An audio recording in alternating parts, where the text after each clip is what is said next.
En mouvement, la Maison-Blanche tout entière prend son envol. Une Maison-Blanche compactée dans l'habitacle d'un géant des airs, le Boeing 747. C'est frappant à quel point il est énorme. C'est un immeuble de 6 étages. Les dimensions de ce colosse, à près d'1 milliard de dollars, sont monumentales. 70 mètres de long, 59 mètres d'envergure et 19 mètres de hauteur. Son poids, 377 tonnes, exige de puissants moteurs. L'avion est propulsé par 4 turboréacteurs KF6 à double flux. Chacun produit 25 tonnes de poussée. C'est comme si 2 locomotives de TGV poussaient cet avion dans les airs. Pour alimenter ce mastodonte des airs, Air Force One est équipé de réservoirs supplémentaires.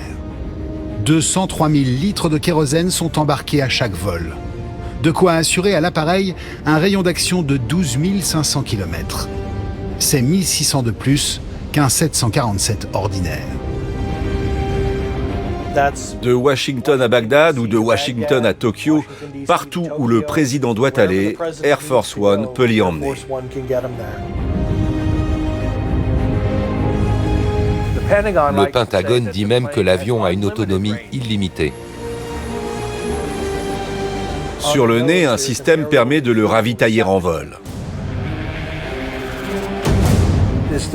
C'est utile en cas de guerre nucléaire, si tout est en ruine et que le président ne peut atterrir nulle part. À avion exceptionnel, procédures exceptionnelles.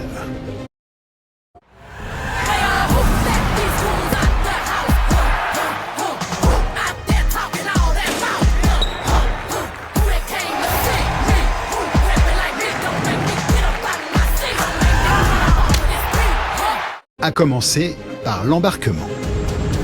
Un show à l'américaine, orchestré toujours de la même manière.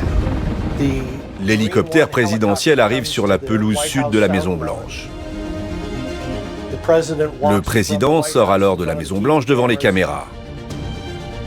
Il monte à bord de Marine One. Il faut une dizaine de minutes de vol jusqu'à Andrews. Le président fait alors ce fameux salut militaire lorsqu'il débarque. Puis il grimpe les escaliers qui mènent à l'avion et il salue la foule. Bien souvent d'ailleurs, il n'y a personne autour de l'avion. Le président salue un tarmac complètement vide. C'est de la pure mise en scène. Juste avant le décollage, le président américain est le dernier passager à pénétrer à bord. C'est à ce moment précis que l'avion prend l'indicatif radio qui a fait sa légende. Le nom Air Force One désigne un avion de l'armée de l'air dans lequel est le président. Parfois, le président voyage à bord d'un C-40 ou d'un C-32. Et ces avions deviennent à leur tour Air Force One. Un avion présidentiel à géométrie variable, mais qui présente toujours le même visage. Une large bande bleue et or le long du fuselage, une bannière étoilée posée sur la dérive et le sceau présidentiel sur le nez de l'appareil.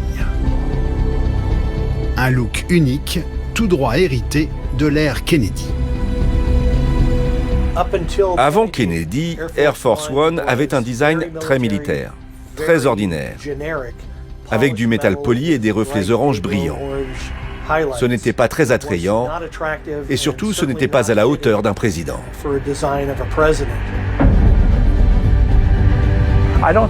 Les gens ne se rendent pas compte à quel point ça le rend à part. Cet avion est inimitable. Inimitable à plus d'un titre. À 13 000 mètres d'altitude, l'avion présidentiel américain tutoie la vitesse du son, avec des pointes à 1120 km/h, quand les avions de ligne plafonnent à 900.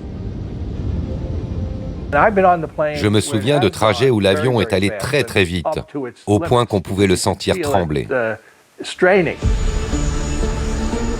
Il en est un qui ne doit jamais trembler lorsqu'il grimpe à bord. Le président des États-Unis, bien sûr. C'est un vrai camp retranché quand le président décolle ou atterrit. Chaque centimètre carré de la piste est passé au peigne fin. Il y a aussi des tireurs d'élite, les armes pointées vers des menaces potentielles. Assistance demandée au rayon 1.